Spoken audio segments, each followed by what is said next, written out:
नमस्कार दोस्तों, इस वीडियो में श्रीमद् भगवत गीता के 18 अध्यायों और 700 श्लोकों को आज की पीढ़ियों के प्रत्येक मनुष्य के लिए, चाहे वो कोई भी हो, उसके करियर में, जीवन में, रिश्तों में, उसके प्रत्येक समस्याओं का समाधान करने के लिए कैसे भगवत गीता का उपयोग किया जा सकता है, ये बताया गया है।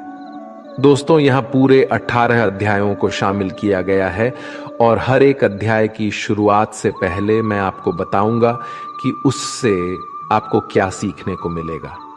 फिर उस अध्याय को बहुत ही आसान भाषा में आपको समझाया जाएगा और उसके बाद उससे होने वाले हमारे जीवन में सभी अच्छे परिणामों के बारे में आपको बताऊंगा। मित्रों, अगर आप सोचते हैं कि भगवत गीता में सिर्फ ये लिखा है कि भगवान की पूजा कैसे करते हैं, तो आप गलत है।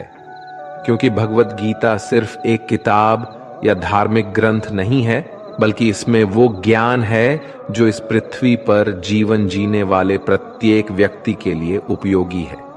ये गीता हमें सिखाती है कि इस दुनिया में सपने कैसे पूरे किए जा सकते हैं, हमारी पर्सनैलिटी कैसे बनती है, कैसे पॉजिटिव एनर्जी बनाई जा सकती है, खुशी क्या होती है, बड़ी बड़ी प्रॉब्लम का सल्यूशन कैसे ढूंढा जा सकता है, डिसीजन कैसे लिए जा सकते हैं, ब्रेकअप के सदमे से कैसे निकला जा सकता है, इमोशनली स्टेबल कैसे बना जा सकता है, और भी ना जाने बहुत कुछ। जीवन के इस सफर में हम सभी अपने सपनों को पूरा करने की इच्छा रखते हैं और ये सच है कि हम सब कुछ अच्छी तरह से पाना चाहते हैं। हर कोई अपने करियर में तेजी से आगे बढ़ना चाहता है और करोड़पति बनने का सपना देखता है। हम सभी अपने जीवन में बहुत कुछ सीखना चाहते हैं और जीवन के हर पहलुओं को समझने की कोशिश करते हैं। ये गीता हमें जीवन जीने का सही तरीका बताती है, हमें यह जानने में मदद करती है कि मरने के बाद हमारे साथ क्या होता है, और ये भी बताती है कि ब्रह्मांड कैसे बना है और भगवान के अस्तित्व की गारंटी कैसे है। क्या हम पुनर्जन्म लेते हैं? क्या ये जीवन रियल है या एक भ्रम? लेकिन क्या हमने ये सोचा है कि हमारे सपनों को पूरा करने के लिए हमें बिना थके, बिना किसी मार्गदर्शन के, बिना सही दिशा के सफलता मिल सकती है? क्या हमारा मोटिवेशन इतना मजबूत होना चाहिए कि हम कभी हार ना माने? हमने कई बार देखा है कि हम जब कभी किसी मोटिवेशनल वीडियो को देखते हैं तो हमारा जोश तो बढ़ जाता है, लेकिन जैसे जैसे हम अपने कर्मों में लग जाते हैं तो वही हमारा उत्साह ही कहीं गायब हो जाता है।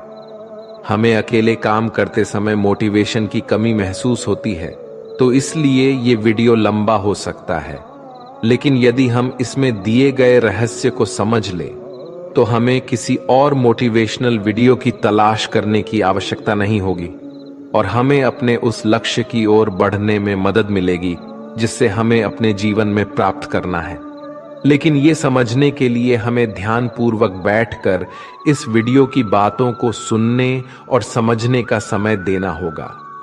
और अगर आप इस वीडियो को बीच में छोड़कर जाना चाहते हैं तो कृपया कर आप इसे स्किप कर दें, क्योंकि अधूरा ज्ञान नहीं होने से भी ज्यादा खतरनाक हो सकता है।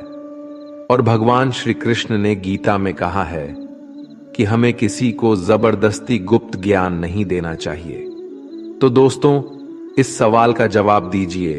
इस पृथ्वी पर जो न केवल हमारी बल्कि ब्रह्मांड की वर्तमान और भविष्य की सबसे महान मोटिवेशनल स्पीकर है, उनका नाम क्या है? हाँ, यही सच है, वो है भगवान श्री कृष्ण। महाभारत के युद्ध के मैदान में भगवान श्री कृष्ण आज की तारीख से न जाने कितने ही युगों पहले एक ऐसा ज्ञान दिया था जो आज 21वीं सदी की दुनिया के लोगों की लाइफस्टाइल पर एकदम सही बैठता है। और ये जानकर के बड़े बड़े लोग, रिसर्च करने वाले हैरान हो जाते हैं कि ऐसा कैसे हो सकता है कि उस महाभारत के युद्ध के मैदान में दिए गए ज्ञान को पढ़कर महात्मा गांधी, अल्बर्ट आइंस्टाइन, अनी बेसेंट, सुनीता विलियम्स और स्वामी विवेकानंद और ना जाने कितने लोगों ने अपना जीवन बदल लिया। दोस्तों, इस भगवत गीता के ज्ञान में ही एक दुखी और हारे हुए धनुष नीचे गिरा देने वाले अर्जुन को महाभारत के युद्ध से पहले ही युद्ध का सर्वश्रेष्ठ विजेता बना दिया। आपके जीवन में जब खुद को सफलता की ओर बढ़ते हुए दिखाई देते हैं तो आपको ये महसूस हो सकता है कि आप अपने जीवन की सभी समस्याओं के सामने अर्जुन की तरह खड़े हैं और आपके लिए भी एक अद्वितीय गीता का ज्ञान उपलब्ध है और ये आपका अधिकार है कि आप उसे समझें और अपने जीवन में उसका मार्गदर्शन करें। भगवत गीता के अद्वितीय ज्ञान को समझकर आपको ये आश्चर्यजनक एहसास होगा कि ये अमूल्य ज्ञान हमें हमारे असली उद्देश्यों की ओर ले जाता है। ये किताब संस्कृत में भले लिखी गई है, लेकिन उसका अनुभव आपको हिंदी, इंग्लिश और अन्य भाषाओं में भी मिलेगा। मैं आपको इस अद्वितीय युद्ध के मैदान कुरुक्षेत्र में लेके जाऊंगा और यहां आपको समझा दूंगा कि आखिरकार क्यों भगवान ने अपना ज्ञान देने का निश्चय किया था। तो चलिए, हम कुरुक्षेत्र के युद्ध मैदान में हैं, जहां पर पांडव और कौरव युद्ध के लिए तैयार है और यहीं से भगवत गीता का पहला अध्याय शुरू होता है। पहला अध्याय अर्जुन विषाद योग, अर्थात अर्जुन की मानसिक दुविधा। दोस्तों, इस परम ज्ञान को जानने से पहले कमेंट में जय श्री राधे कृष्ण अवश्य लिख दीजिए और इस वीडियो से आपको कुछ भी सीखने को मिल रहा है तो वीडियो को लाइक करके चैनल को सब्सक्राइब कर लीजिए और बेल नोटिफिकेशन आइकन को ऑल पर सेट कर लीजिए। तो फिर चलिए आगे बढ़ते हैं। दोस्तों, इस पहले अध्याय से हम सीखते हैं कि कैसे हमारे जीवन में वो चीजें हैं जो हमें आगे बढ़ने से रोकती है। चाहे हमारे पास ज्ञान का बहुत बड़ा भंडार हो, हमारे पास काबिलियत हो, लेकिन फिर भी हम सही फैसला नहीं ले पाते और हमारे कार्य में सफलता नहीं मिल पाती। इसके साथ ही हम जानेंगे कि कैसे सपनों को हकीकत में बदलने के लिए मानव कैसे परिवर्तित हो सकता है। कौरवों में दुर्योधन के मन में खुशियों की अनगिनत उम्मीदें थीं। उसके पास बड़ी सेना थी, उसके पास गुरु द्रोणाचार्य और गुरु कृपाचार्य जैसे महान योद्धा थे।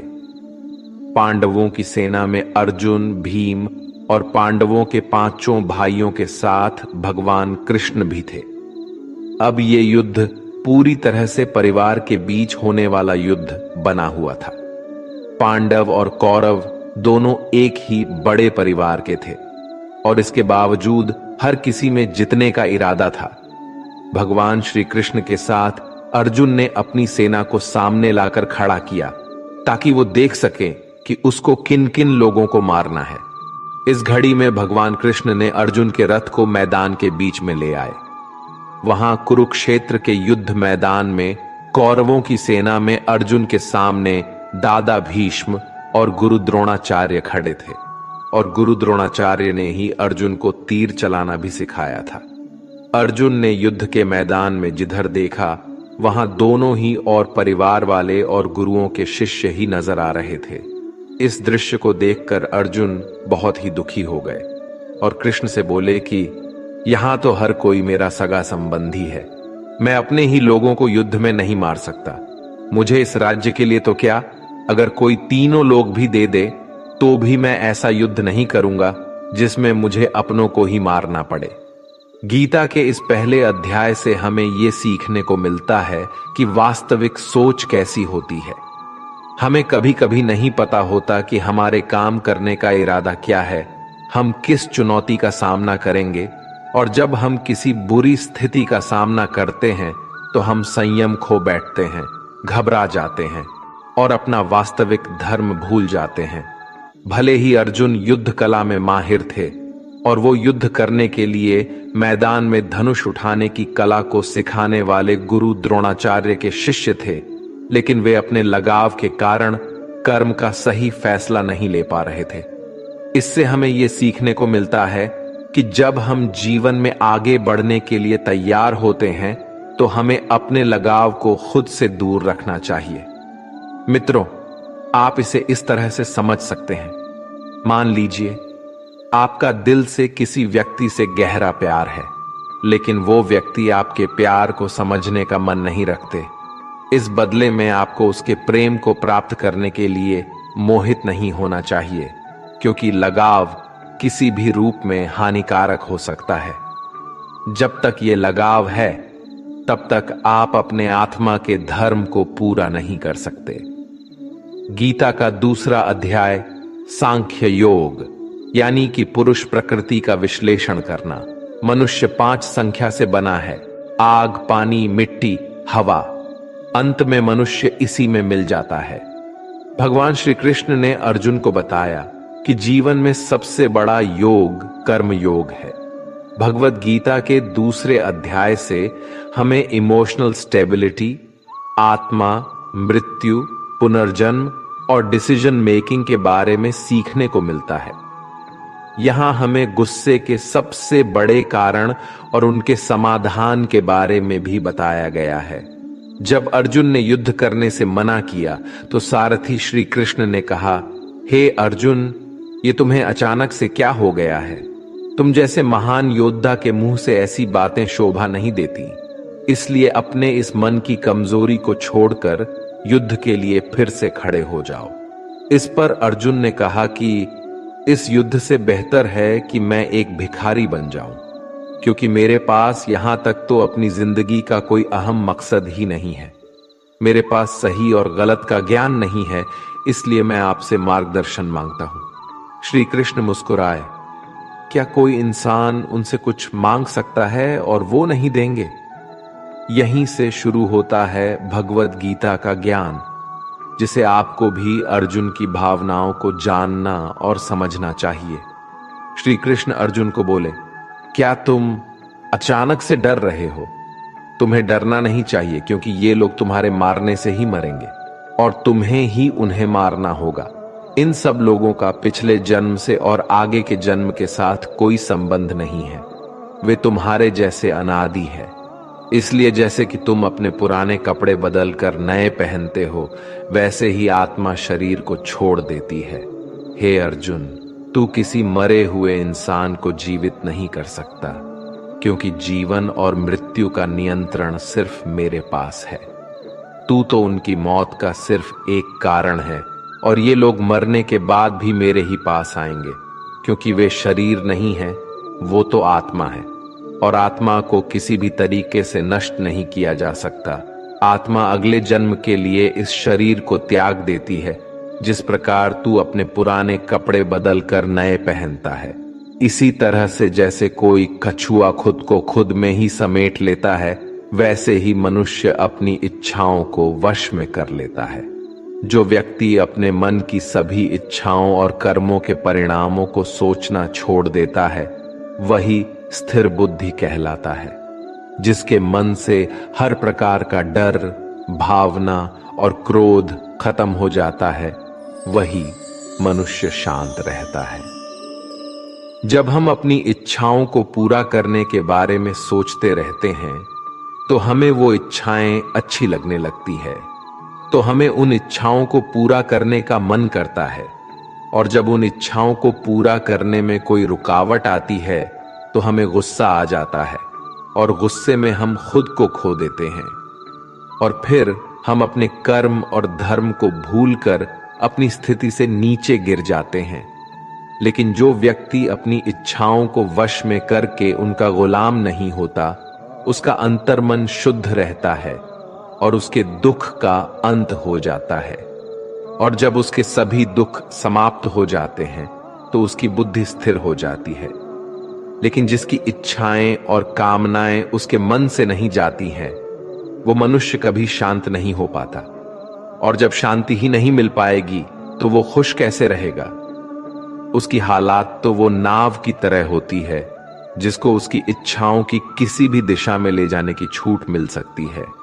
स्थिर बुद्धि वाले प्राणी समुद्र की तरह स्थिर रहते हैं, और इसी प्रकार के जीव मृत्यु के बाद मेरी शरण में आते हैं। मित्रों, अब हम इस अध्याय के वास्तविकता पर आते हैं, और आप में से कई लोग होंगे जिन्होंने अपने प्रियजनों को खो दिया है, और आज तक आप लोगों में से जिन्होंने भी अपने प्रियजनों की मृत्यु का दुख नहीं झेला है, उन्हें यह जान लेना चाहिए कि उनके जीवन में भी उनके अपने किसी सबसे प्रिय की मौत एक दिन अवश्य होगी। लेकिन उस वक्त उदास होने की कोई आवश्यकता नहीं है, क्योंकि खुद भगवान ने ही हमें स्मरण कराया है कि हमें अपने जीवन से पहले भी हम इस संसार में मौजूद नहीं थे और मृत्यु हो जाने के बाद भी नहीं रहने वाले हैं। और इसलिए हमें मौत का डर नहीं होना चाहिए। इसका कारण ये है, या तो हम परमात्मा में हमेशा के लिए मिल जाएंगे या हमारा पुनर्जन्म होगा। और जब सभी लोग आखिर में एक ही जगह मिलेंगे तो विलाप करने का क्या मतलब रह जाता है।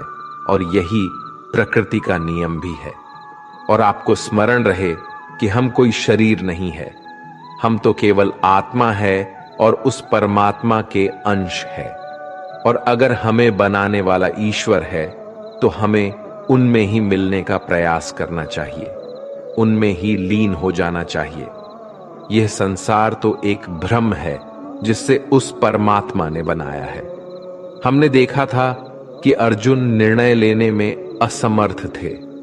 जब भी हम कोई निर्णय लेते हैं तो एक और हमारा मुंह होता है और दूसरी और हमारा वास्तविक कर्म होता है।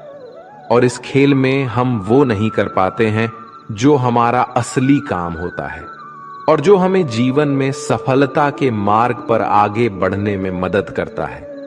इससे हम एक एग्जाम्पल से समझते हैं।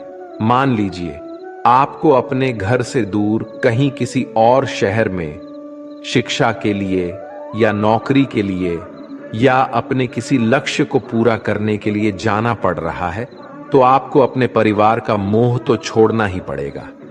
इसी तरह से आपको प्रत्येक निर्णय में यह ध्यान रहे कि आपके मोह और आपके वास्तविक कर्म में कौन ज्यादा महत्वपूर्ण है। इसके पश्चात हम चर्चा करेंगे कि हमारी समस्याओं का सबसे बड़ा कारण क्या है और उनका मुख्य समाधान क्या है। मित्रों, हमारे दुखों का सबसे महत्वपूर्ण कारण है हमारे खुद की इच्छाओं के बारे में विचार करना। जब हम अपनी इच्छाओं के बारे में सोचते हैं तो वक्त बीतने के बाद हम उन्हें पूरा करने की कोशिश करते हैं, और जब ये कोशिशें असफल हो जाती है तो हमारे अंदर क्रोध पैदा होता है। और क्रोध एक ऐसी चीज है जिसे कोई भी मनुष्य अपने शरीर को त्यागने से पहले नहीं छोड़ता है। तो फिर आप अपने जीवन के बाकी हिस्से में सच्ची खुशियों को कैसे प्राप्त कर सकते हैं? आप हमेशा अपने आप को समस्याओं से घिरा हुआ ही पाएंगे, क्योंकि ये दुनिया तो केवल आपकी खुद की छाया ही तो है। अब आप सोच सकते हैं कि जीवन में कोई इच्छा नहीं रखने से सफलता कैसे हो सकती है, कैसे आप अपना नाम कमा सकते हैं। इसके बारे में भगवान श्री कृष्ण ने कहा है कि सबसे पहले आपको अपने कर्म को पहचानना होगा, यानी आपके लिए वो क्या करना जरूरी है जो आपको अपने लक्ष्य की प्राप्ति में सहायक होगा। और इसके बाद सफल होने की उम्मीद या असफल होने का भय दिल में पैदा नहीं किए बिना अपने कार्य को कैसे करें, क्योंकि आपको लगेगा कि ये कार्य मैं नहीं बल्कि स्वयं भगवान कर रहे हैं। और इसी प्रकार आपकी हिम्मत भी कभी नहीं टूटेगी, क्योंकि आपको ये लगेगा कि आप खुद नहीं बल्कि परमात्मा कर रहे हैं। तीसरा अध्याय, कर्मयोग। भगवत गीता के तीसरे अध्याय में हम ये जानेंगे कि कौन सी दो चीजें हैं जो हमें इस दुनिया में सफलता प्राप्त करने में मदद कर सकती है। हम इसमें ये भी समझेंगे कि हम क्या है और कैसे हम अपने मन को नियंत्रित कर सकते हैं, हम अपनी बुरी आदतों को कैसे छोड़ सकते हैं और अपनी मनचाही मंजिल कैसे प्राप्त कर सकते हैं। अर्जुन ने पूछा, क्या ज्ञान कर्म से ज्यादा महत्वपूर्ण है? आप तो सन्यासी बनने की बात कर रहे हैं, लेकिन फिर भी युद्ध करने की सलाह दे रहे हैं। कृपया बताएं, मैं ज्ञान का मार्ग चुनूं या कर्म का मार्ग? श्री कृष्ण ने उत्तर दिया, इस संसार में मैंने खुद दो प्रकार के योग दिए हैं, एक है ज्ञान योग और दूसरा है कर्म योग। तुम मनुष्य हो और तुम अपने शरीर के कर्मों को पूरी तरह से छोड़ नहीं सकते। तुम्हें हर दिन काम करना ही पड़ेगा, जैसे कि तुम्हें खाना खाना है और सांस लेना है। और अगर तुम अपनी इच्छाओं को किसी भी प्रकार से रोकने की कोशिश करोगे तो तुम्हारे मन में कभी भी ये संदेह नहीं होने वाला कि तुम अपनी इच्छाओं के बारे में नहीं सोचोगे। इसका अर्थ है कि तुमसे जाने अनजाने में कर्म तो हो ही जाएगा, क्योंकि तुम मनुष्य ही तो हो, तो तुम अपने धर्म से भी बंधे हो। इसलिए तुम्हारे लिए सन्यास के रास्ते की जगह कर्म का रास्ता ज्यादा सही है। मतलब ज्ञान योग या सांख्य योग की जगह कर्म योग उचित होगा। इसलिए तुम ये सोचो कि ये काम तुम नहीं कर रहे हो, बल्कि तुम्हारा शरीर प्रकृति का गुलाम होकर कर रहा है। फल की इच्छा किए बिना अपना कर्मयोग को करो, क्योंकि अगर तुम अपने आप को स्वयं के कर्म का करने वाला नहीं मानोगे तो मैं तुम्हारा कर्ता बनूंगा, और जब मैं तुम्हारा कर्ता बनूंगा तो तुम्हें बिना मांगे ही वो सभी सुख सुविधाएं दूंगा जिसकी तुम्हें जरूरत होगी।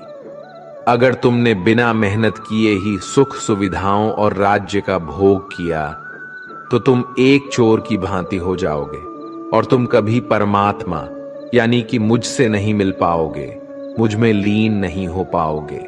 जिस तरह से महान लोग खाने के लिए नहीं बल्कि जीने के लिए खाते हैं, उसी तरह से तुम भी परिणाम के लिए नहीं बल्कि भलाई के लिए युद्ध करो।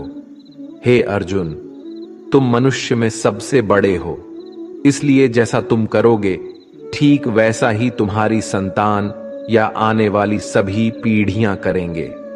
अर्जुन, तुम मुझको ही देख लो, मैं तो भगवान हूं।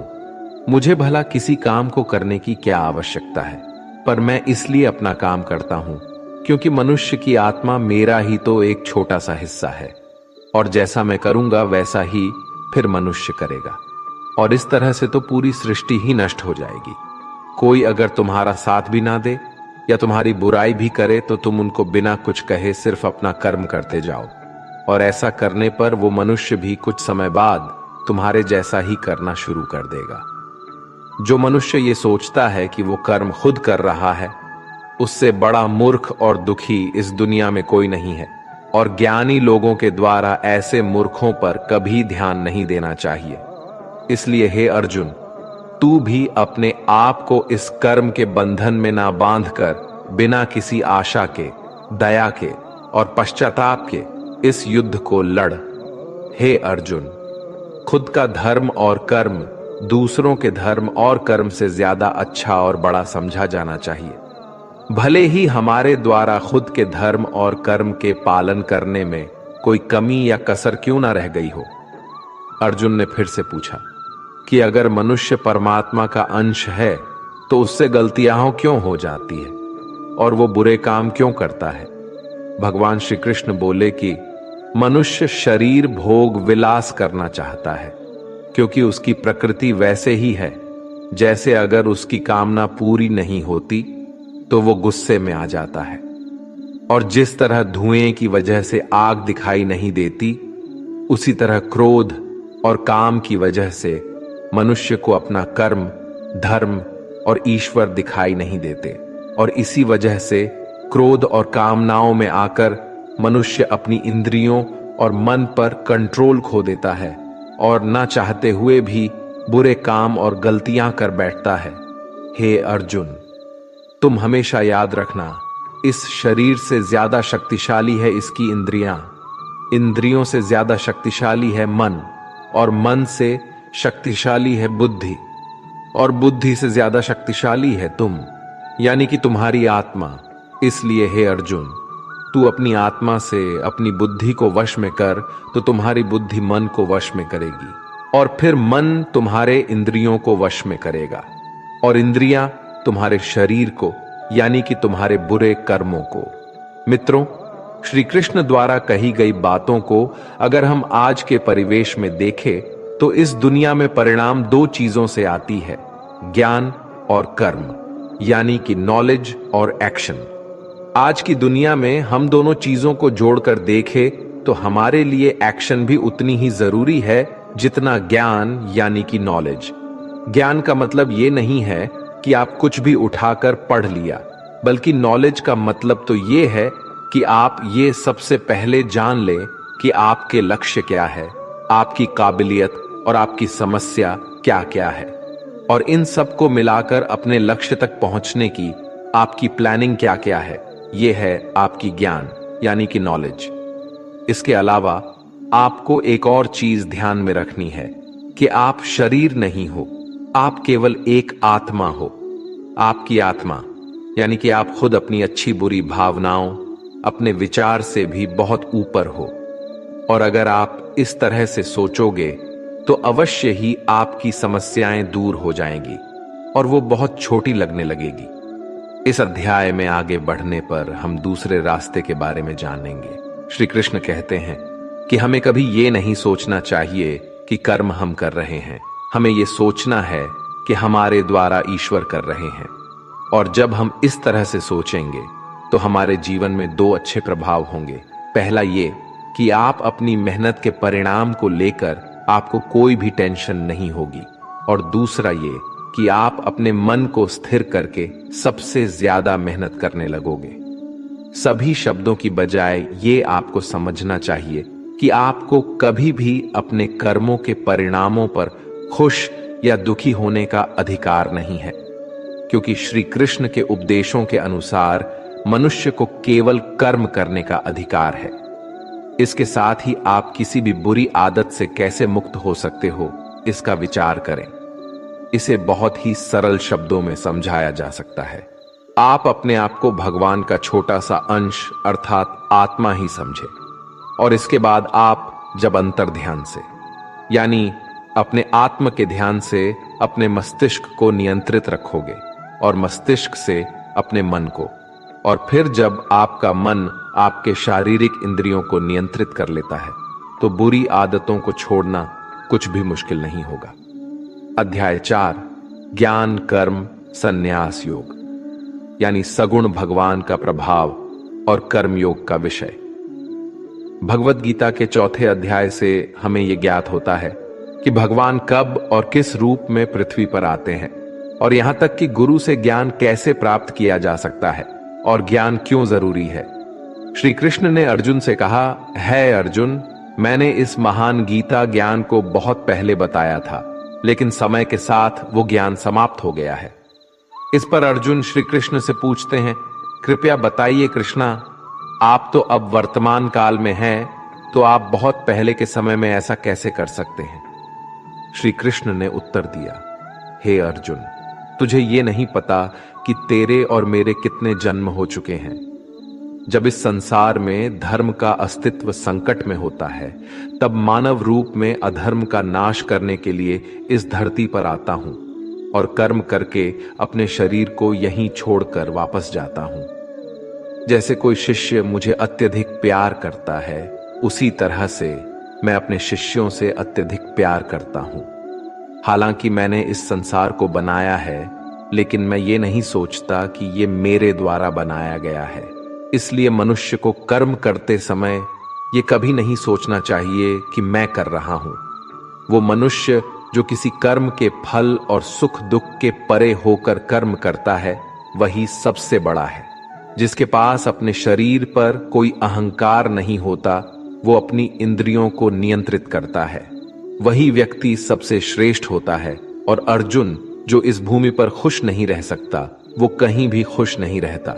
इसलिए किसी मनुष्य को अपने गुरु को पहचान कर अपनी इंद्रियों को नियंत्रित करके अपने लोग को छोड़कर उनकी सेवा करने का प्रयास करना चाहिए, ताकि वे उनसे वो ज्ञान सीख सके जिससे कि बड़े से बड़े पापी भी मेरी शरण में आ सकते हैं।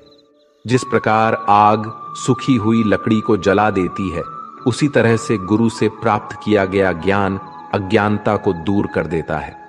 हमेशा कर्म करने वाला और हमेशा मेरी में श्रद्धा रखने वाला ही मुझे प्राप्त कर सकता है। इसलिए जिसने कर्मयोग के माध्यम से सभी कर्मों को और अपने आप को परमात्मा के लिए समर्पित कर दिया है, उस मनुष्य को उसके कर्मों के बंधन में कभी भी नहीं बांधा जा सकता। इसलिए अर्जुन, तू भी मेरे दिए हुए ज्ञान से समझ कि कर्म नहीं बल्कि मैं कर रहा हूं। दोस्तों, इस 4थे अध्याय में स्पष्ट रूप से कहा गया है कि जब भी मानवता का नाश होता है तो तो नेगेटिव ऊर्जा लोगों में अत्यधिक होती है। तब तक भगवान किसी भी रूप में आकर धर्म को पुनः स्थापित करते हैं। इसमें यह भी बताया गया है कि अगर किसी से आपको कुछ सीखना है तो सबसे पहले आपके मन में उसके प्रति सम्मान होना चाहिए, कोई लालच नहीं होना चाहिए और बुरी भावना भी नहीं होनी चाहिए। और ये ज्ञान प्राप्त करना और सीखना हमारे लिए क्यों आवश्यक है और इसका कारण क्या है? हम अगर किसी क्षेत्र में हो तो स्वाभाविक रूप से बताया जा सकता है कि हमें उस क्षेत्र के गुरु से ज्ञान प्राप्त करना होगा। और ज्ञान वो तरीका है जिससे इस जीवन में अपने लक्ष्य से और उस जीवन में आपके परमात्मा से मिल सकता है। अध्याय 5, कर्म संन्यास योग। भगवत गीता के 5वें अध्याय में कर्म संन्यासियों का वर्णन किया गया है और हम जानेंगे कि अपने लक्ष्य को कैसे प्राप्त किया जा सकता है और कैसे हमारे शरीर ने हमें आलस्य में बांधने की कोशिश की। अर्जुन ने कहा, है श्री कृष्ण, मैं अभी भी ये नहीं समझ पा रहा हूं कि मेरे लिए कर्म अच्छा है या कर्मों से संन्यास। तो श्री कृष्ण ने उत्तर दिया, देखो अर्जुन, संन्यास और कर्म वे दो अलग अलग मार्ग हो सकते हैं, लेकिन दोनों का ही लक्ष्य तो समान है और वो है परमात्मा। जो व्यक्ति अपने मन को भटकने नहीं देता, जो कर्म करके भी यही समझता है कि कर्म उसने नहीं किया है बल्कि ये तो परमात्मा ने किया है, और जो सभी जीवों को उसी परमात्मा का हिस्सा मानता है, वो मनुष्य मरने के बाद परमात्मा में ही मिल जाता है। महान व्यक्ति अपने प्रत्येक कार्य को, अपने विचारों को स्पष्ट करने और दूसरों के हित के लिए ही करते हैं। परमात्मा कभी भी मनुष्यों को बुरे काम करने के लिए नहीं प्रोत्साहित करता, बल्कि लोग खुद ही अपने क्रोध और मोह में आकर बुरे कार्य करते हैं और फिर उसी प्रकार से उनके फल सुनिश्चित हो जाते हैं। मैं तो बस उनका प्रतिफल उन्हीं को वापस देता हूं। तुम अपने शरीर को चाहे कितना ही आनंदित कर दो, इसके इच्छाएं तब भी पूर्ण नहीं होती। इसलिए अर्जुन, तेरे जैसे बुद्धिमान व्यक्ति को शरीर की इच्छाओं में मन नहीं लगना चाहिए। इस संसार का असली मूल्य होता है वो जिसने अपने शरीर का नाश होने से पहले अपने क्रोध का नाश कर लिया हो, जो संपूर्ण प्राणियों का हित करता है, जिसका मन किसी भी कार्य में नहीं बनता और जो अपने भटकते हुए मन को एक जगह केंद्रित करके परमात्मा को याद करता है, वही व्यक्ति सुखी भी है और परमेश्वर सहित सभी के प्रिय भी। इसलिए हे अर्जुन, ये इंद्रियां, मन, बुद्धि, इच्छा, आशा, डर और क्रोध ही तेरे शत्रु हैं, इन्हें छोड़ दो। दोस्तों, हमारी बॉडी अर्थात हमारा शरीर हमेशा आराम से रहना चाहता है, लेकिन क्या आपने कभी सोचा है कि अगर इसमें आत्मा नहीं होती तो क्या होता? हम अक्सर अपने शरीर को ही अपनी पहचान मान लेते हैं।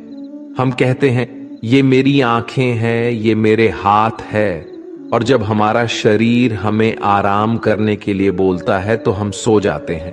लेकिन क्या आप ये सोच सकते हैं कि शरीर आपकी बुद्धि पर भारी हो गई है, इसलिए आपको यह समझना होगा कि आप एक आत्मा है और आपको अपनी बुद्धि से अपने शरीर को चलाना होगा।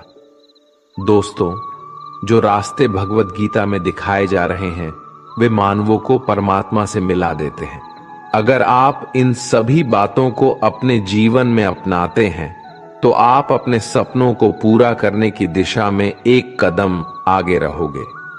दोस्तों, जैसा कि कहा गया है कि भगवान की प्राप्ति के लिए मन को वश में करना बहुत जरूरी है, ठीक उसी तरीके से आपको अपने जीवन में भी मंजिल पाने के लिए मन को वश में करना बहुत ही आवश्यक है।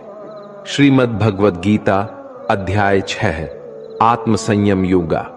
भगवत गीता के 6ठे अध्याय में हम जानेंगे कि एक योगी क्या होता है और योगी कैसे बनते हैं, अर्थात आज के जीवन में वो व्यक्ति जो अपने जीवन में महत्वपूर्ण कुछ करना चाहता है।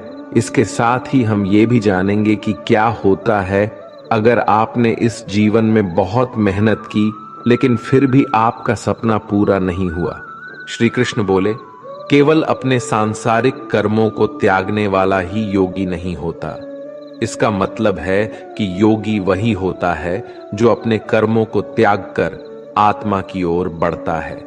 उसका मार्ग सफलता की ओर जाता है, चाहे फिर भी उसे कोई भी मुश्किल का सामना करना पड़े। योगी अपने उद्देश्य को हासिल करने में सफल होता है, क्योंकि उसका मन परमात्मा की ओर होता है। वो व्यक्ति जो करने योग्य सभी कार्य को पूरी ईमानदारी से निभाता है, उसके फल की प्राप्ति की लालसा नहीं करता, वही असली योगी कहलाता है। जो व्यक्ति अपने मन पर विजय पा लेता है, उसके लिए संसार में और कुछ जितने की अत्यंत आवश्यकता नहीं होती, और जिसका मन इधर उधर चलता रहता है, उसके लिए संसार में कुछ भी प्राप्त करना सरल नहीं होता, क्योंकि हमारा प्रिय मन हमारा साथी होता है, और अगर हम उसके गुलाम बन जाते हैं तो वो हमारा सबसे बड़ा दुश्मन बन जाता है। जो व्यक्ति अपने मन के और संसार के किसी भी विचार या वस्तु से प्रभावित नहीं होता, और जो मित्र, शत्रु, महात्मा, पापी, जीव, जंतु आदि के प्रति समान दया भाव रखता है, वही योग्य की वास्तविक पहचान होती है। इसलिए हे अर्जुन, और जब इस प्रकार का योग भाव आता है तो किसी भी आशा के बिना, किसी भी डर के बिना अपने मन को मित्र बनाकर उसे मेरे ध्यान में समर्पित होना चाहिए। वो योगी उचित आहार और नींद उतना ही लेता है जितना आवश्यक हो, जो हमारे शारीरिक और मानसिक स्वास्थ्य के लिए महत्वपूर्ण है। इस प्रकार का योगी अपने शब्दों पर सदा स्थिर रहता है, जैसे कि शांत हवा में दीपक की लौ स्थिर होती है। जब जब उसका मन भटके, तब तब उसे वही इच्छा को वश में करके पूरा मन को संयमित करना चाहिए। और जब योगी इस पूरे ध्यान की अवस्था में आ जाता है, तो बड़े से बड़ा दुख भी उसको उसके स्थान से नीचे नहीं गिरा सकता। अर्जुन ने कहा, लेकिन है कृष्णा, ये मन बहुत ही अधीर और चंचल होता है। तो श्री कृष्ण ने जवाब दिया, हाँ, ये सत्य है कि मन को नियंत्रित करना कठिन है, लेकिन ये भी याद रखो कि बार बार आत्मविश्वास और योगाभ्यास से असंभव को भी संभव बनाया जा सकता है। इस तरह से हम अपने मन को वश में करके अपने जीवन को अधिक सफलता की ओर ले जाते हैं। अर्जुन ने पुनः पूछा, है कृष्ण, अगर कोई योगी इस प्रकार से ध्यान में निश्चित रहकर योग करता है, लेकिन अंत में किसी कारणवश उसका मन भटकने लगे, तो क्या उसका सारा प्रयास व्यर्थ हो जाएगा? श्री कृष्ण बोले, नहीं अर्जुन, निरंतर परमात्मा की दिशा में बढ़ना हर आत्मा का अधिकार है। अगर किसी कारणवश वो योगी ध्यान से भटक जाता है, तो भी वो पुण्य पुरुषों के लोक में कई वर्षों तक सुख और आनंद का अनुभव करता है, और वहां पर वो ध्यान भ्रष्ट योगी भी सुख में समय बिताने का अवसर प्राप्त करता है। फिर उस योगी की आत्मा जो ध्यान में भ्रष्ट हो गई थी, वो पुनः उसी पुण्य पुरुष के परिवार में जन्म लेती है, और उस तरह से उसकी आत्मा की यात्रा वहीं से शुरू होती है जहां से उसने पिछले जन्म में समाप्ति की थी। इस तरह वो एक नए रूप में और नए जीवन की ओर बढ़ता है, परमात्मा से मिलन के लिए फिर से प्रयास करता है। अर्थात पिछले जीवन में किया गया योग कभी भी व्यर्थ नहीं जाता। लेकिन एक योगी जो निरंतर प्रयास करता है, वो इसी जीवन में अपने जीवन चक्र से मुक्त होकर परमात्मा में विलीन हो जाता है। एक योगी तपस्या और विद्वानों से भी श्रेष्ठ होता है। इसलिए अर्जुन, तू भी योगी बन, क्योंकि जो सबसे श्रेष्ठ योगी होता है, वो मेरा भी परम प्रिय होता है। दोस्तों, हर व्यक्ति जिसकी आंखों में कुछ बड़ा करने का सपना होता है, उसको अर्जुन की तरह ही एक योगी बनना चाहिए। योगी वो व्यक्ति होता है जो पूरी तरह से भावनाओं के साथ होता है, जो न्यूट्रल रूप से दूसरों के विचारों पर ध्यान नहीं देता और हमेशा अपने लक्ष्य को पूरा करने के लिए मेहनत करता है। लेकिन दोस्तों, जीवन का कोई भी पथ किसी के लिए भी पूरी तरह से पूर्ण नहीं होता, ये बात हमेशा याद रखनी चाहिए। क्या कोई इंसान उसके सपने पूरे होने से पहले ही मर जाता है तो उसकी मेहनत की कीमत किसी काम की नहीं रहती और अपने सपने सपने ही रह जाते हैं? ऐसा क्यों होता है? तो इसका जवाब इसमें छिपा है कि एक बहुत ही गुप्त बात है जिसे भगवान श्री कृष्ण ने इस अध्याय में बताया है कि अगर आप मेहनत कर रहे हैं और आपने बहुत अनुभव जमा लिया है, बहुत सारा ज्ञान प्राप्त कर लिया है, फिर भी आपको अपनी मंजिल नहीं मिल रही है और किसी कारणवश आपको असफलता का सामना करना पड़ रहा है, तो भी आपकी मृत्यु हो जाए या फिर आप सपनों को पूरा करने के लिए बूढ़े हो जाए, तो इस प्रकार के मरने के बाद भी आपके स्वर्ग में आपके कर्मों के अनुसार आनंद मिलेगा। और जब आपके अच्छे कर्मों का बैलेंस खत्म हो जाएगा तो फिर से धरती पर जन्म लेके वापस आएंगे। और जन्म भी ऐसे माहौल या घर में होगा जिसमें आपको पिछले जन्म के ज्ञान का स्तर पाने के लिए मेहनत नहीं करनी होगी, वो तो स्वतः आपको मिल जाएगा। आपको फिर उसके बाद के ज्ञान को पाने के लिए एक पुनः पूरी नई जिंदगी मिल गई होती है। ऐसा मैं नहीं, बल्कि भगवान श्री कृष्ण ने भी योगियों के बारे में इस गीता के 6ठे अध्याय में बताते हुए कहा है, और उन्होंने उन लोगों के लिए भी विशेष बनाया है जो सच में बहुत ज्यादा मेहनत करते हैं। मित्रों, ट्रू लाइफ स्पिरिचुअल ज्ञान पर आप सुन रहे हैं संपूर्ण भगवत गीता का सार। इस परम ज्ञान आपको अच्छी लग रही है तो कमेंट में जय श्री राधे कृष्ण अवश्य लिख दीजिए। और इस वीडियो से आपको कुछ भी सीखने को मिल रहा है तो वीडियो को लाइक करके चैनल को सब्सक्राइब कर लीजिए और बेल नोटिफिकेशन आइकन को ऑल पर सेट कर लीजिए। चलिए आगे बढ़ते हैं। श्रीमद् भगवद गीता अध्याय 7 ज्ञान विज्ञान योग। इस अध्याय में जो भगवान का ज्ञान है, हमें यह बताया गया है कि ईश्वर कैसे संसार को नियंत्रित करते हैं, ईश्वर को कौन से भक्त सबसे अधिक प्रिय होते हैं, इसके बारे में भी ये जानकारी दी गई है। लेकिन ये सवाल हम सबके मन में उठता है कि क्यों इंसान भगवान को नहीं पहचान पाता है। भगवान कृष्ण इस प्रश्न का उत्तर देते हुए कहते हैं कि हे अर्जुन, अब मैं तुझे वो बात बताऊंगा जिन्हें जानकर तू इस संसार में किसी और ज्ञान की तलाश में नहीं भटकेगा। हजारों लोगों में से कोई एक ही होता है जो ब्रह्म ज्ञान की खोज करता है और वो कोशिश करके ही उसे प्राप्त करता है। और ऐसे हजारों कोशिशें करने वालों में से कोई एक ही मेरे प्रेम में विश्वास और समर्पण के साथ प्राप्त कर पाता है। मेरे 2 रूप हैं, एक जन रूप जिसमें पृथ्वी, वायु, जल, अग्नि और आकाश, साथ ही मन, बुद्धि और अहंकार है। वही दूसरा है चेतना रूप जिसमें सृष्टि का चक्र है। समय को भी मैं ही निरंतर चलाता हूं। जल, ओमकार, चंद्रमा, सूरज मैं ही हूं। पृथ्वी की सभी पवित्र ग्रंथ, बुद्धिजीवियों का तेज, अग्नि और तपस्वियों का तप, धर्मों का पवित्र कर्म, अलग अलग समयों का काल और बलवान का बल भी मैं ही हूं। इस संसार के लोग सांसारिक गुणों के बंधन में जकड़े हुए हैं, इसलिए मैं किसी को अपने असली रूप में नहीं दिखाई देता हूं। और वास्तविकता में ये संसारी गुण भी मेरी माया ही तो है। मगर जो मनुष्य इस मोह माया को तोड़ देता है वो मेरा भक्त बन जाता है। माया के जाल में फंसे हुए मूर्ख लोग मेरी शरण में नहीं आ सकते हैं। कोई भी भक्त 4 विभिन्न प्रकार से मेरी पूजा करता है। कोई प्राप्ति की इच्छा रखने वाला, कोई दुख के समय मुझे याद करने वाला और कोई मुझे पहले से ही जानने वाला। लेकिन इनमें से मुझे सबसे अधिक प्रेम करने वाला ज्ञानी भक्त पसंद है। ये चारों भक्त दयावान होते हैं, लेकिन ज्ञानी पुरुष तो मानो मेरा ही रूप है।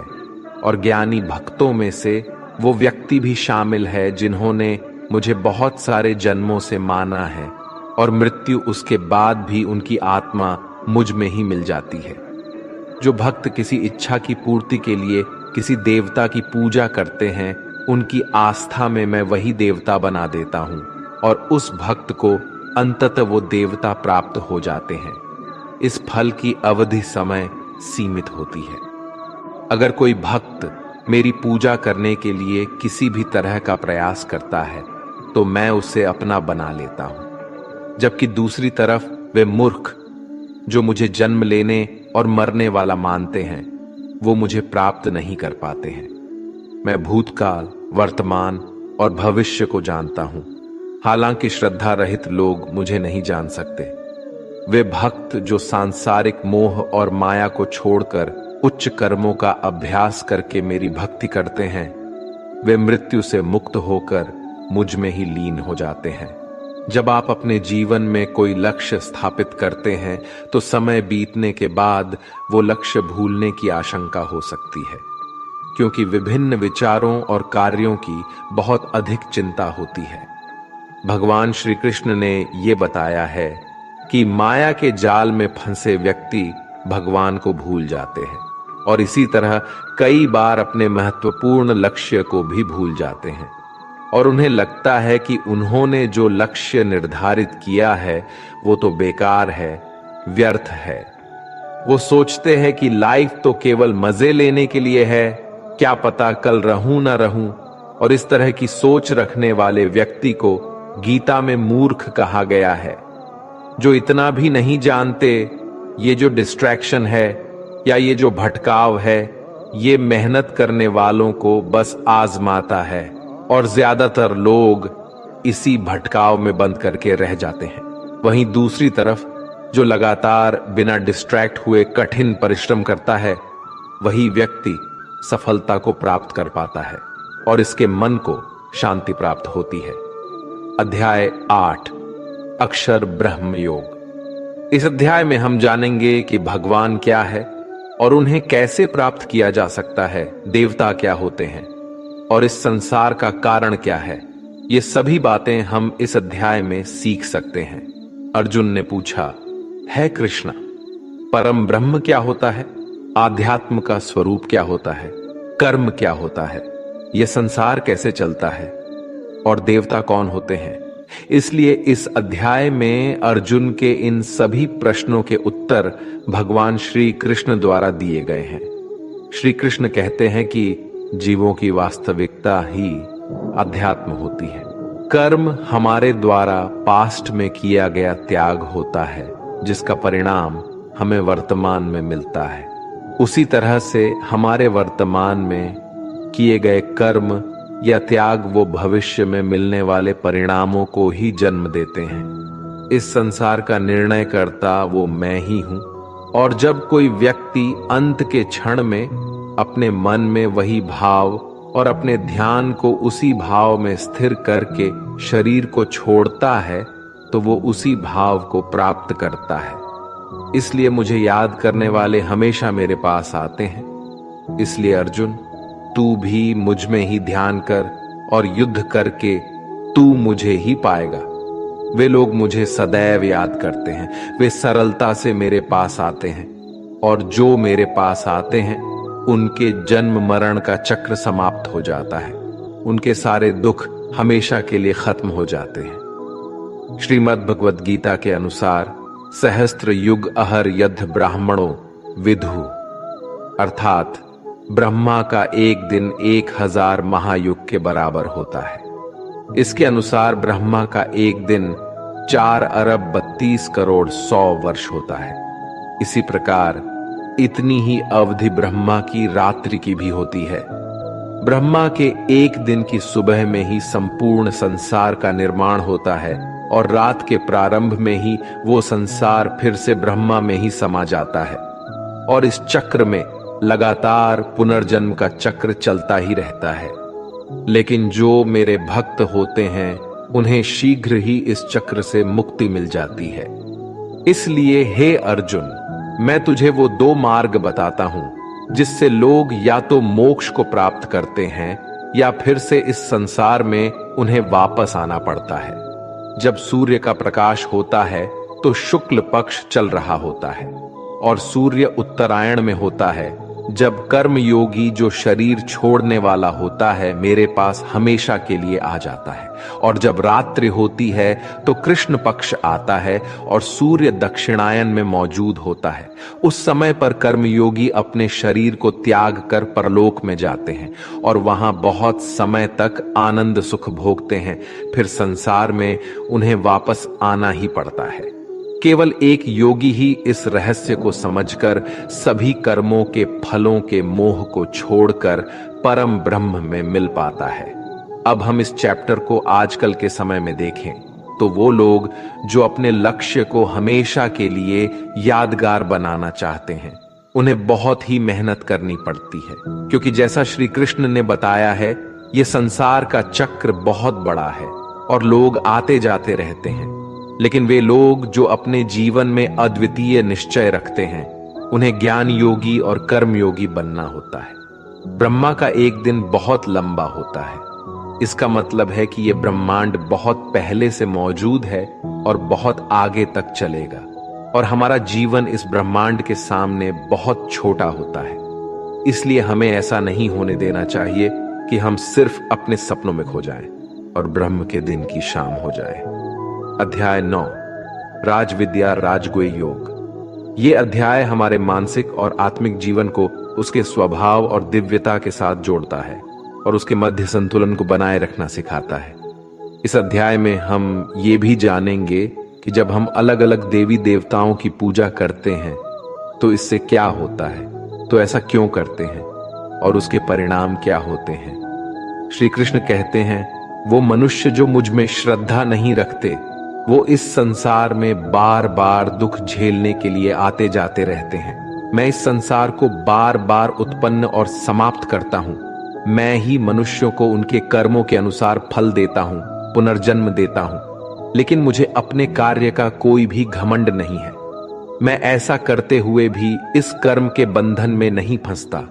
सब कुछ करते हुए भी मैं नहीं मानता कि मैं कुछ कर रहा हूं। मेरी माया जाल में फंसने वाले और मुझे समझने में असमर्थ लोग और बेकार की आशा और निरर्थक काम करने वाले लोग हमेशा इसी संसार में बंधे रहते हैं।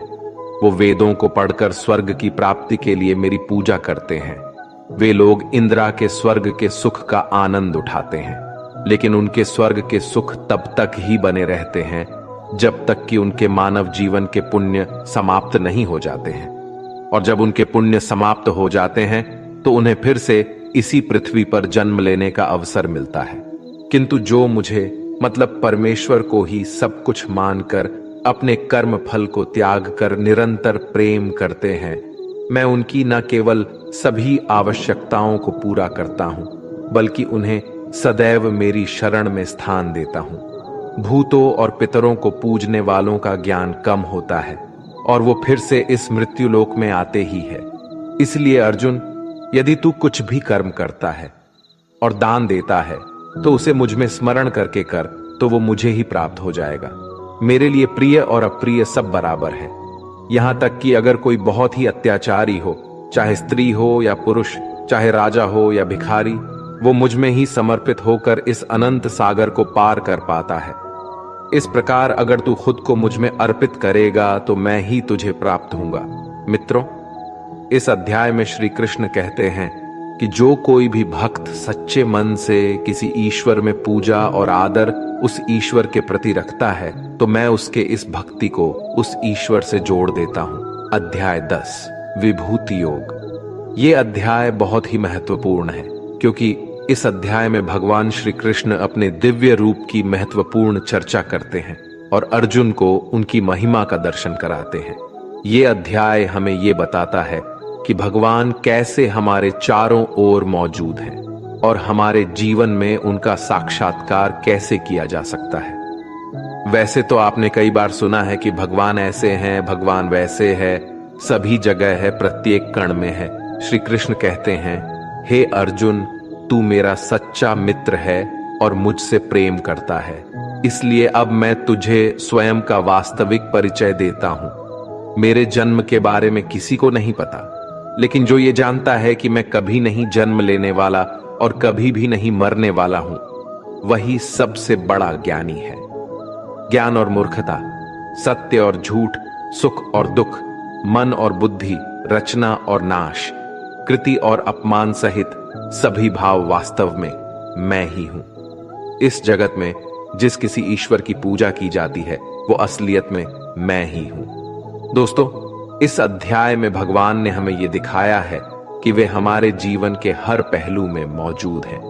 वे सबके आदर्श, सूरज, चंद्रमा, वायु, अग्नि, धन, ज्ञान, ब्रह्मा, विष्णु, शिव, इंद्र, गरुड़, यमराज, गणित, गायत्री मंत्र, ऋतु, वसंत, निश्चय, भक्ति, विजय, रणनीति, रहस्य, मौन और अनगिनत अन्य रूपों में प्रकट होते हैं। भगवान ने हमें यह भी बताया है कि उनका अंत नहीं है, वे अनंत हैं, अपार है, वे हमारे सभी पहलू में हैं और उनको पूरी तरह से जान पाना हमारे बस की बात नहीं है।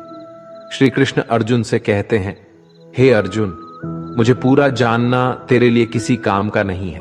बस तू इतना जान ले कि यह संसार मेरे एक छोटे से अंश से ही चलता है, यानी ऐसी कोई जगह नहीं है जहां पर भगवान ना हो। श्री कृष्ण ने यह भी कहा है कि अर्जुन को ना तो ईश्वर को पूरा जानना जरूरी है और ना ही वो कभी उन्हें कंप्लीटली जान पाएंगे।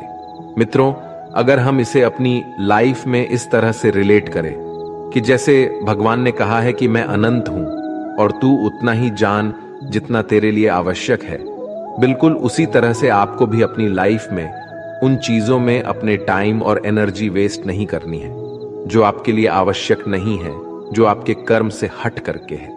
केवल आपके वास्तविक कर्म से जुड़े चीजों में ही अपना ध्यान लगाए, जिससे सफलता और मानसिक शांति प्राप्त हो सके।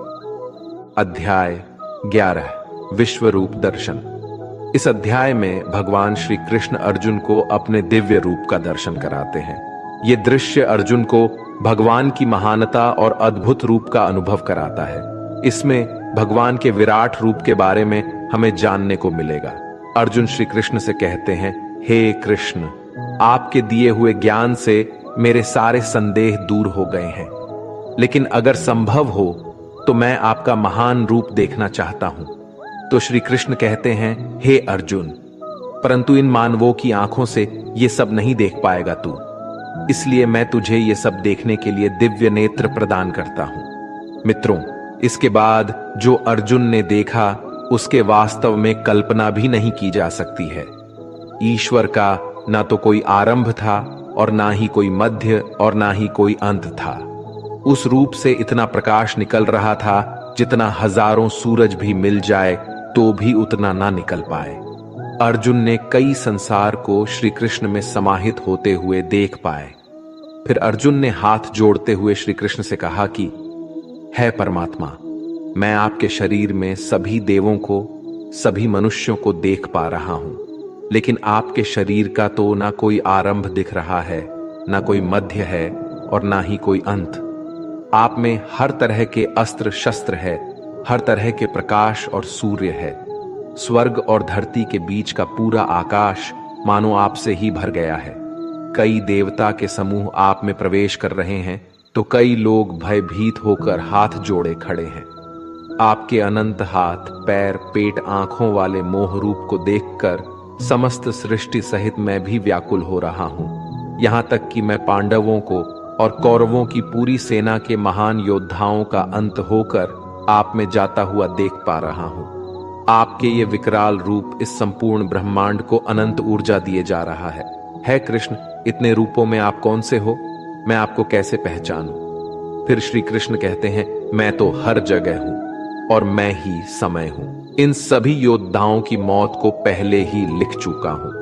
तू तो सिर्फ इनकी मौत का कारण है, मारने वाला तो मैं ही हूं। यह सुनकर अर्जुन के चेहरे पर थोड़ा डर दिख रहा था, पर अर्जुन धैर्य के साथ बोले, है परमात्मा, आपका ये रूप देखकर अब मुझे पता लग गया कि क्यों योगी महर्षि देवता जैसे ही आत्मा है आपका पूजन क्यों करते हैं। आप तो सत्य और असत्य से भी ऊपर हो।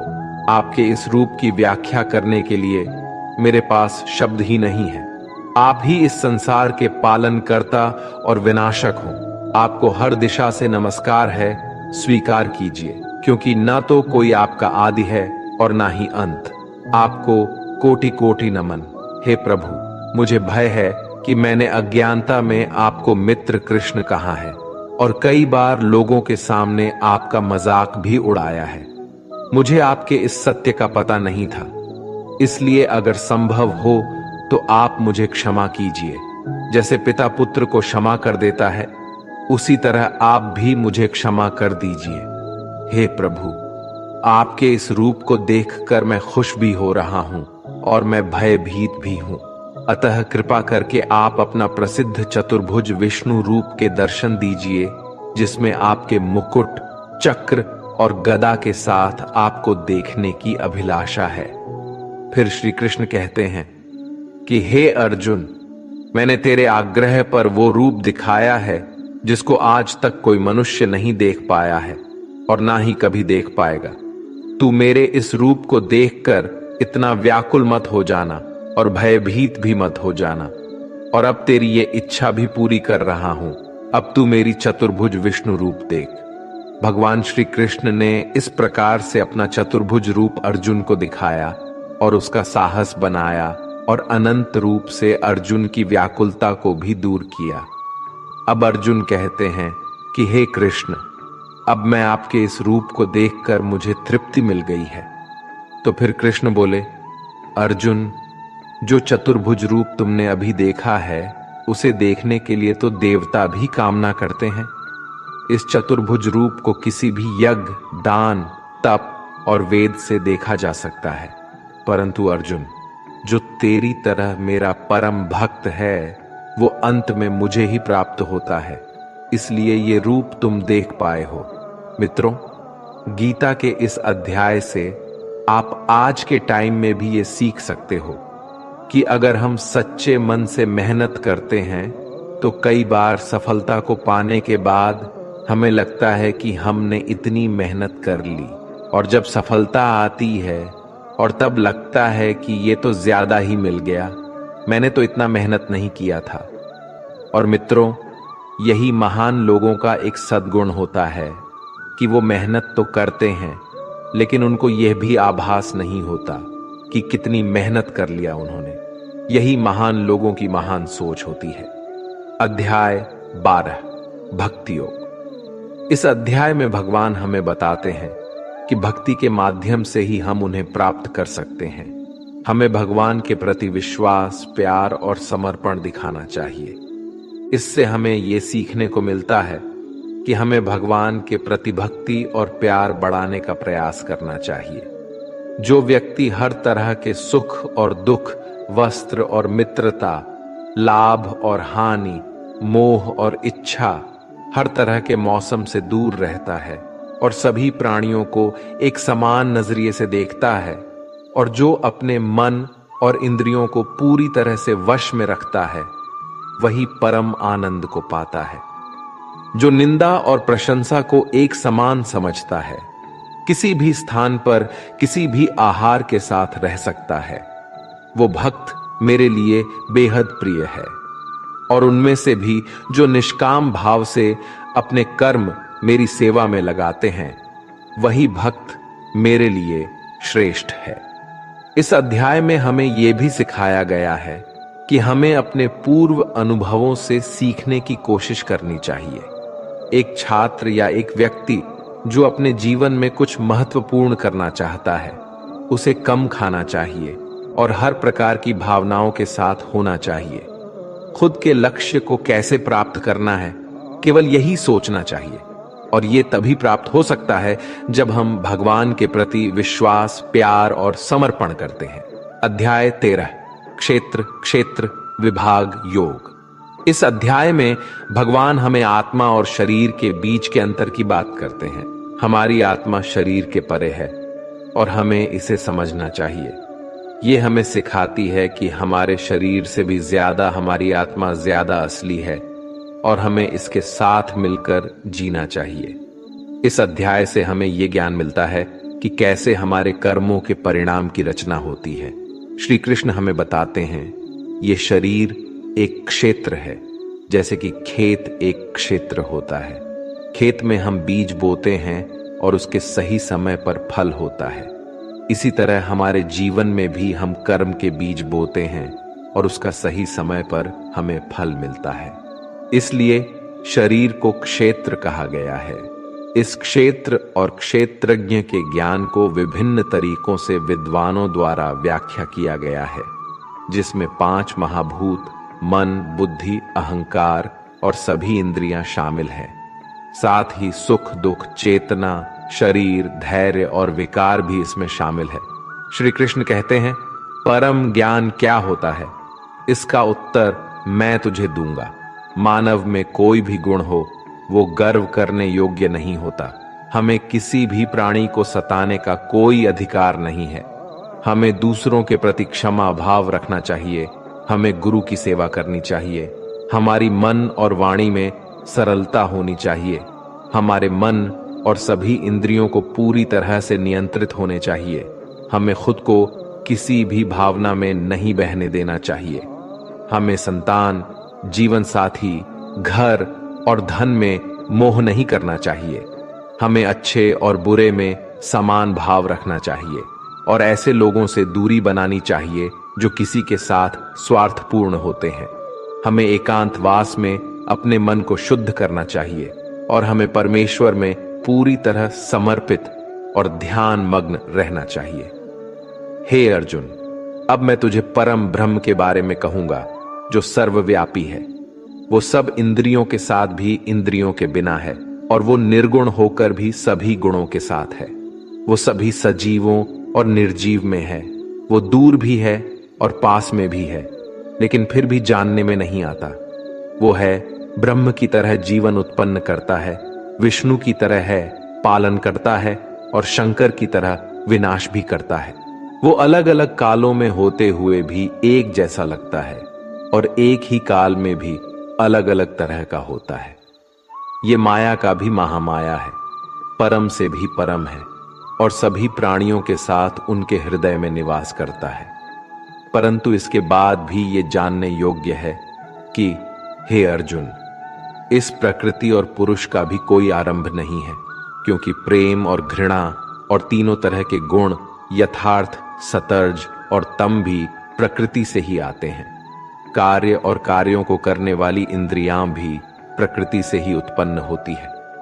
प्रकृति से जन्मा मनुष्य प्रकृति के ही गुणों को भोगता है और इन्हीं गुणों के अनुसार ही उसका जन्म और मरण तय होता है। इस तरह से जो भी मनुष्य पुरुष और प्रकृति के ज्ञान को जानता है, वो कर्म करता हुआ भी मुझे प्राप्त होता है और मुझ परमात्मा को हर मनुष्य अपने अलग अलग तरीके से पाता है। और जो मंदबुद्धि होते हैं, वो तो इस ज्ञान को सुनकर और मेरी प्रकृति को जानकर ही वो भी मृत्युलोक से मुक्त हो जाते हैं। ये अध्याय हमें सिखाता है कि हमारे शरीर के बाहर हमारी आलसी, हमारी असली आत्मा है और हमें उसके साथ मिलकर रहना चाहिए। अध्याय 14 गुणत्रय विभाग योग, अर्थात गुणों का महत्व। इस अध्याय में भगवान गुणों के बारे में बताते हैं, सत्व, रजस और तामस के गुण। श्री कृष्ण कहते हैं, हे अर्जुन, अब मैं तुझे संसार के उन 3 गुणों के बारे में बताऊंगा जो आत्मा को शरीर से बांधते हैं और जिन्हें जानकर कोई भी मनुष्य मुझे पा सकता है। ये 3 गुण हैं, सत्वगुण, रजोगुण और तमोगुण। सत्वगुण सभी गुणों में श्रेष्ठ है और ये ज्ञान और सुख से जुड़ा होता है, कामना और आसक्ति से उत्पन्न होता है, जो कर्म और उसके फल में बनता है। रजोगुण मनुष्य को कर्म करवाता है और उसे अविचलित रहने नहीं देता। ये कामना और आसक्ति से उत्पन्न होता है। तमोगुण मनुष्य को बोझिल और मनुष्य को उसे आलस्य और निद्रा में बाधित करता है। ये 3 गुण मनुष्य की प्रवृत्ति को प्रभावित करते हैं। जिस प्रकार सत्वगुण बढ़ जाता है तो मन में शांति और ज्ञान बढ़ता है, वही समय रजोगुण को बढ़ाता है। जब रजोगुण बढ़ता है तो मन में लालच और स्वार्थ का आभास होता है और तब तमोगुण बढ़ता है। तमोगुण में अंधकार होता है और व्यक्ति मनोबल के खोने का अनुभव कर सकता है।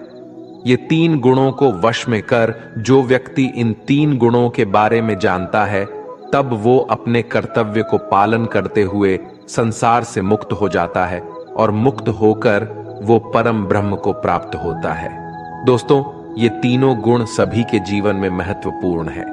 अगर आप सकारात्मक परिणाम की कामना करके मेहनत कर रहे हैं तो यह निश्चित नहीं है कि आपको खुशी होगी या आप दुखी हो गए।